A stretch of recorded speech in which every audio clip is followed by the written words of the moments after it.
সন্ধ্যার সময় একটা রেসিপি দেখো, আমি কুচি কুচি করে কফি দিয়েছি, দেওয়ার পরে কিন্তু আমি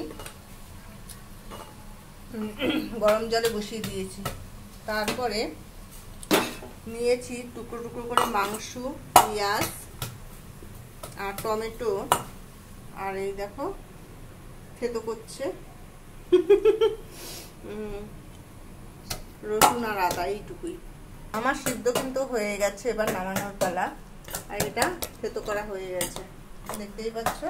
ডিমের ভিতরে কিন্তু মাংস দেয়া হয়ে গেছে, আর এবার কড়াই বসানো হয়ে গেছে। বিকালের টিফিন। তেল ছাড়া হয়ে যাওয়ার পরে আমি একের পরে সেই মাংস ছেড়ে দিলাম।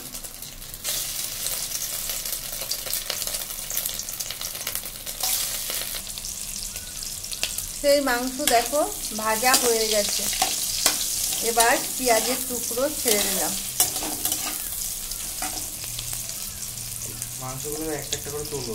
আমি এর ভিতর থেকে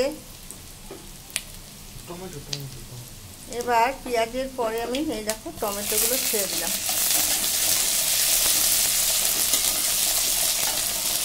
দারুণ রেসিপি, সন্ধ্যার সময় খেতে খুবই ভালো লাগবে। চিলি সস দেওয়া হলো এর ভিতরে। তারপরে সেই সিদ্ধ করা কফি দেখতেই পাচ্ছ। এবার হালকা একটু লবণ দেওয়া হবে।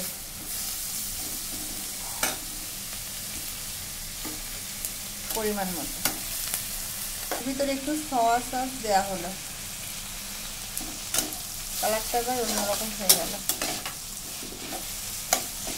এবার পেঁয়াজ, সেই রসুন আর আদা বাটা,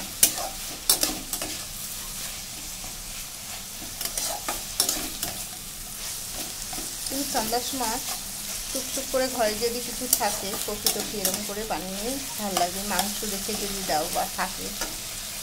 এটা হলো তড়কা মশলা ছাড়া হচ্ছে, তড়কায় যেটা দেয় সেই মশলাটা। ঝোলের গুঁড়ো ছেড়ে দিলাম। সেই ডিম এখন লাস্ট পজিশনে ছাড়া হলো, দেখতেই পাচ্ছ। হালকা একটু জলও ছেড়ে দেওয়া হলো। মাংসর টুকরো ছেড়ে দেওয়া হলো, কিন্তু সেই মাংসর টুকরো।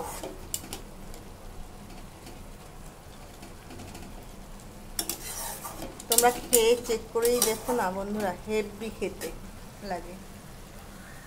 হালকা করে একটু দুধ ছাড়াও হলো। এবার লাস্টে কিন্তু বাটারও ছাড়া হলো, দেখতেই পাচ্ছ। দুধ বাটার কেমন হবে বন্ধুরা খেতে? হেভি, প্রচণ্ড ভালো খেতে হবে।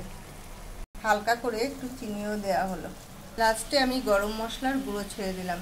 তোমরা তরকারিতে, রুটিতে এমনি খেতে হেভি টেস্ট। খেয়ে চেক করে দেখতে পারো। এটার নাম কফি চিকেন, ঠিক আছে বন্ধুরা? খেয়ে চেক করে ট্রাই করে দেখো, হেভি টেস্ট। এটা তোমাদের রেসিপিটা যে দেখালাম পুরো নতুন। এবার নামাবো। উপর থেকে দেখো চানাচুর ঢালা হচ্ছে। ও কি খেতে মাইরি লাগবে। টাটা বন্ধুরা, লাইক শেয়ার কমেন্ট করো।